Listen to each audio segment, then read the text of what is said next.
बिस्मिल्लाहिर्रहमानिर्रहीम, अस्सलाम वालेकुम। पाकिस्तान और दुनिया भर में देखने और सुनने वालों को अब्दुल कादिर का सलाम। आज का व्लॉग फिर थोड़ा सा लेट हो गया because chairman PTI Imran Khan को अटक से अडयाला जेल मुंतकिल करना था और इस दौरान कवरेज के लिए मुझे टोल प्लाजा और फिर बाकी सारे मामला को थोड़ा देखना था ताकि रिपोर्टिंग हो सके। तो आपने टेलीविजन स्क्रीन पर देख लिया होगा कि चेयरमैन पीटीआई को अडयाला जेल में मुंतकिल कर दिया गया है, सख्त सिक्योरिटी के हिसार में मुंतकिल किया गया। क्या मनाजर थे कुछ देर में आपको बताना है। फिर आपको मालूम है कि आज उनके जुडिशल रिमांड में भी तौसीह कर दी गई है। इसी तरह साइफर केस की जो ज़मानत है उस केस में उसकी तारीख भी आज अनाउंस कर दी गई है। दोबारा से ज़मानत के केस की समाअत अब कब होगी, क्या इन कैमरा होगी या ओपन कोर्ट होगी, उसका भी फैसला हो गया। और साथ ही बात करनी है एक और हाई प्रोफाइल केस की जो बंद होने के बाद फिर से खुल गया है। किसके लिए मसला होने जा रहा है, बड़ी इंटरेस्टिंग डिटेल है। और फिर वज़ीर आज़म अनवारुल हक काकड़ का बयान, निगरान वज़ीर आज़म अनवारुल हक काकड़ का बयान, जिसमें उन्होंने कहा कि पीटीआई बैलेट पर ना भी हुई तो इलेक्शन जायज़ होगा। इस बयान पर भी बात करनी है मैंने थोड़ी देर बाद, लेकिन पहले बात करते हैं इमरान खान साहब की अटक से अडयाला जेल मुंतकिली के हवाले से।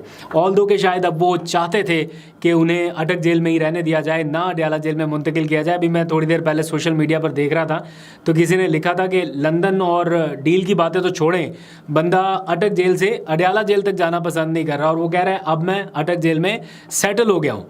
लेकिन मुझे लगता है कुछ लोगों को यही तो मसला है कि सेटल ही तो होने नहीं देना, अटक जेल में हो अडयाला में हो कहीं पे भी हो, सेटल वाला जो मामला है ना इससे भी प्रॉब्लम हो सकती है। खैर, गुज़िश्ता रोज़ आपको मालूम है कि इस्लामाबाद हाई कोर्ट के चीफ जस्टिस आमिर फारूक ने इस मामले पर समाअत की थी और अटक जेल से उनकी जो मुंतकली है उस मामले पर उनकी गिरफ्तारी के 1.5 माह बाद उन्होंने फैसला सुनाया है और अडयाला जेल मुंतकिल करने का हुक्म दिया। मतलब ये दरख्वास्त जो है ये फ़ौरन ही आ गई थी जब उन्हें अटक जेल मुंतकिल किया गया, लेकिन इसके ऊपर तारीखें इतनी लंबी हो गई कि तकरीबन 1.5-2 महीने के बाद ये डिसीजन आ सका कि नहीं जनाब उन्हें अटक की बजाय अडयाला जेल मुंतकिल किया जाए। आज उसका तहरीरी हुक्मनामा जारी किया गया जिसमें उनको अटक जेल में रखने का जो नोटिफिकेशन जारी हुआ था वो कलअदम करार देते हुए कहा गया कि चेयरमैन पीटीआई की तोशाखाना केस में जो 3 साल कैद की सज़ा थी वो मुअत्तल हो चुकी है, जिसके बाद उनकी सज़ा का स्टेटस बदल गया है। इसलिए अब वो चूँकि अंडर ट्रायल कैदी हैं तो उन्हें इस्लामाबाद की जो अडयाला जेल है वहाँ पर, जो रावलपिंडी में है, वहाँ पर मुंतकिल कर दिया जाए।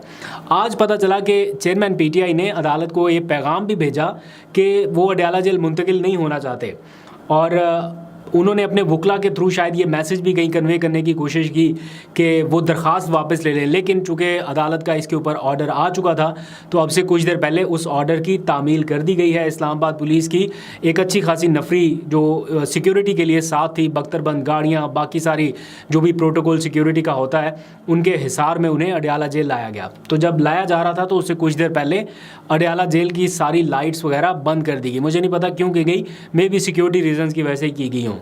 फिर जब मोटरवे से उन्हें लाया जा रहा था तो उस दौरान मोटरवे पे भी ये देखने में आया कि कुछ कारकुनान फूलों के वो लेके पहुंच गए कि जनाब गुलपाशी की जाए वहाँ पर। उन पे मौका उन्हें उस तरह से तो प्रॉपर नहीं मिल सका जैसे अक्सर वो अपनी पेशी पर आते थे तो लोग उनका इस्तकबाल करने मौजूद होते थे, लेकिन फिर भी कारकुनान ने अपने तौर पर जितना हो सकता था उनके ऊपर फूल फेंके। फिर अडयाला जेल के बाहर भी ऐसी ही सूरत हाल देखने में आई, हालांकि बड़े सख्त सिक्योरिटी प्रोटोकॉल थे और ये ख़तरा भी था कि अगर किसी ने ये कोशिश की या जुर्रत की तो उनकी गिरफ्तारी भी अमल में आ सकती है। लेकिन इसके बावजूद कुछ कारकुनान वहाँ पहुँचने में कामयाब हुए और उन्होंने जो गाड़ियाँ थी, बख्तरबंद गाड़ियाँ और जो वहाँ पे सिक्योरिटी प्रोटोकॉल्स के थे, तो उनके ऊपर गुलपाशी की, ये सोच के कि इनमें से किसी एक गाड़ी में इमरान खान साहब भी हैं।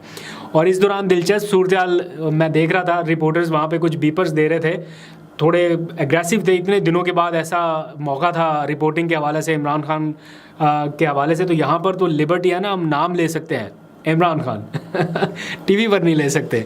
तो वो जब बीपर्स दे रहे थे तो वहाँ पर थोड़ी मुश्किल हो रही थी, तो बार बार उनके मुंह से नाम निकल रहा था इमरान खान था, घबरा के फिर कह रहे थे चेयरमैन पीटीआई तो चेयरमैन पीटीआई कह के दोबारा से वो स्टार्ट कर रहे थे, तो उनके लिए भी बड़ा मुश्किल है। मतलब चेयरमैन पीटीआई कह दिया, नाम ही ले लिया तो फिर सबको पता है कि कौन है, तो इमरान खान का नाम लेने में इतनी हिचकिचाहट की मुझे समझ नहीं आ रही। बहरहाल ये है तो है। खैर, अब इमरान खान साहब अडयाला मुंतकिल हो गए हैं तो शायद उन्हें बेहतर क्लास और सहूलियात मिल सकें। दूसरी जानिब साइफर केस में इस्लामाबाद हाई कोर्ट ने चेयरमैन पीटीआई की दरख्वास्त ज़मानत समात के लिए मुकर्रर कर दिया है।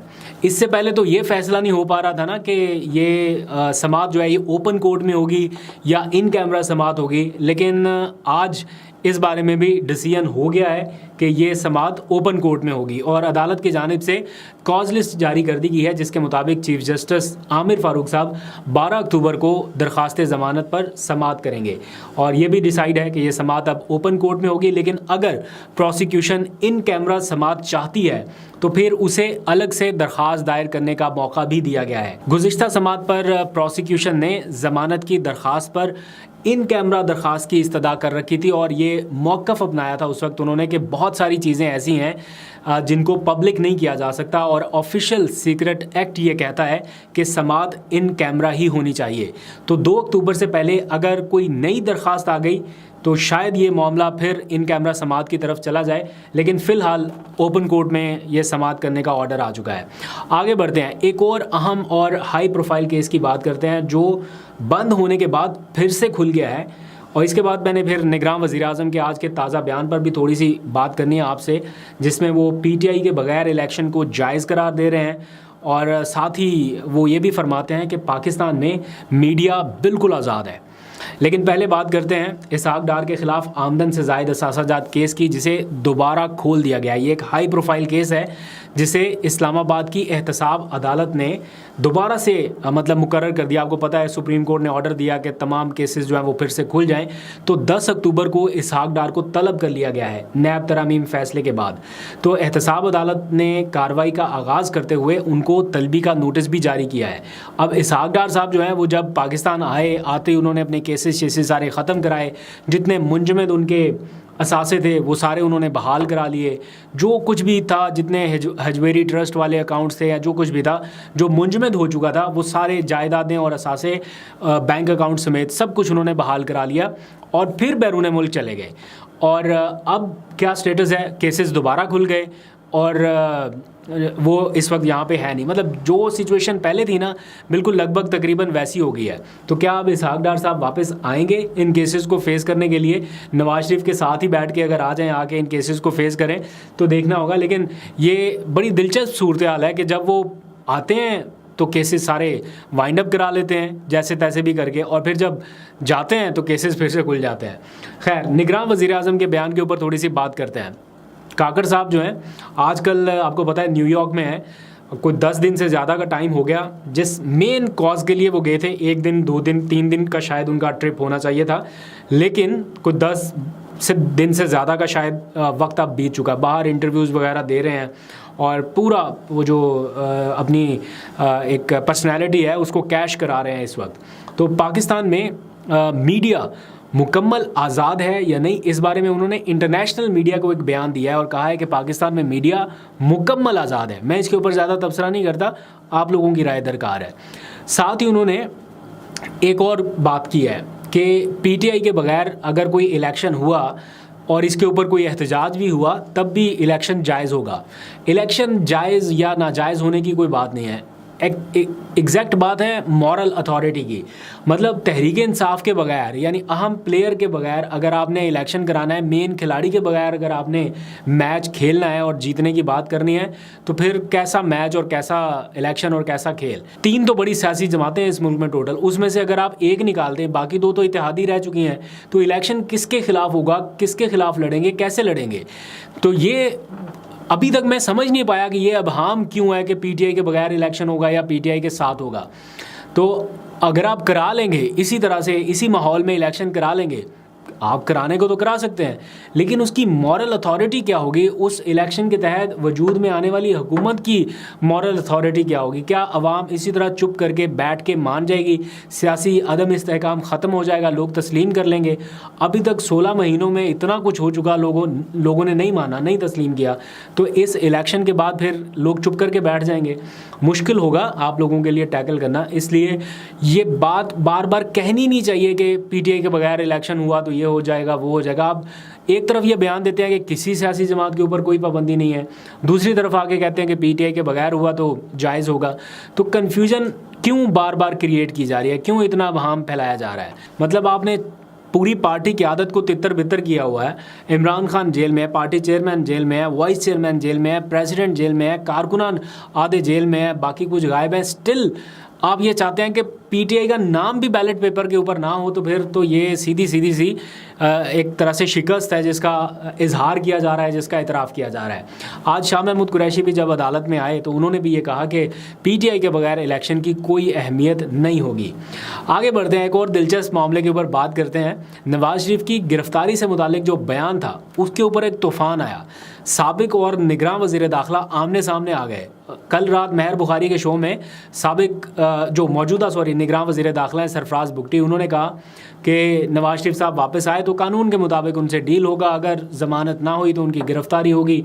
एयरपोर्ट पे आएंगे, गिरफ़्तार करने के लिए कोई इतनी ज़्यादा फोर्स दरकार नहीं होगी, वहीं से गिरफ़्तार हो जाएंगे। तो इस मामले पे नून लीग की क़यादत इस वक्त मैदान में है। जो साबिक वज़ीर दाखिला थे राना सनाउल्लाह साहब, उन्होंने तो सीधा कह दिया ना कि ये बयान देने से पहले साबिक वज़ीर दाखिला शेख रशीद अहमद का अंजाम देख लें। मतलब एक तरह से सीधा उनको भी एक थ्रेट ही है कि अगर आपने कोई हैंकी पैंकी की तो फिर आपके साथ भी वही हो सकता है। और फिर जो बाकी रही सही क़यादत थी वो भी सारी ऐसे लाइन लगा के मैदान में आई ट्विटर के महाज के ऊपर, और उन्होंने सरफराज बुगटी की मतलब सही क्लास ली गई। ये आपने बयान दिया तो दिया कैसे? हालांकि ये बयान उनका बिल्कुल आइन और कानून के मुताबिक था। इस बयान से पहले वो इमरान खान के ख़िलाफ़ बहुत कुछ बोल चुके थे, लेकिन सिर्फ उन्होंने नवाज शरीफ के हवाले से इतना मौक़िफ़ अपनाया कि आइन और कानून के मुताबिक उनसे सलूक होगा, अगर ज़मानत ना मिली तो गिरफ़्तारी उनकी होगी। लेकिन उसके ऊपर जो कुछ उनके साथ हुआ, जो नून लीग की क़यादत ने उनको सुनाया, उसके बाद बुगटी साहब की सुबह से वजाहतों का सिलसिला जारी है और वो कह रहे हैं कि मेरे इस बयान को जो है वो बड़ा सियाको सबाक से हट के पेश किया गया। भाई क्या ज़रूरत है आपको अपने बयान से पीछे हटने की? आप कहें कि हाँ मैंने ये बयान दिया है, कोई आपने गैर आइनी बयान नहीं दिया, कोई गैर कानूनी काम नहीं किया। आप स्टैंड करें अपने बयान पे कि जनाब मैं आइन और कानून के मुताबिक बात कर रहा हूँ। लेकिन उस बयान से एकदम से पीछे हटना, वजाहतें देना, वो आपकी अपनी पोजीशन कमज़ोर कर रहा है। इसके ऊपर बहुत सारे लोग आईब्रोज रेज़ कर रहे हैं कि क्या ये कोई फिक्स्ड मैच तो नहीं है कि अंदर से सख्त बयान दिलवाया गया और फिर इधर से काउंटर अटैक किया गया। इसके ऊपर क्वेश्चंस उठ रहे हैं, लेकिन मुझे ऐसा नहीं लगता। मुझे लगता है कि ये उनसे बयान दे हो गया जो कि ठीक था, लेकिन उसके ऊपर अभी वो अपोलोजेटिक बिहेवियर कर रहे हैं। लेट्स सी क्या होता है। खबरें और भी थोड़ी सी आज बहुत लेट हो गया, इसलिए अभी तक के लिए इतना ही। अपना बहुत सा ख्याल रखिए, कल कुछ मज़ीद अपडेट करूँगा। अभी तक के लिए इतना ही। अल्लाह हाफिज़।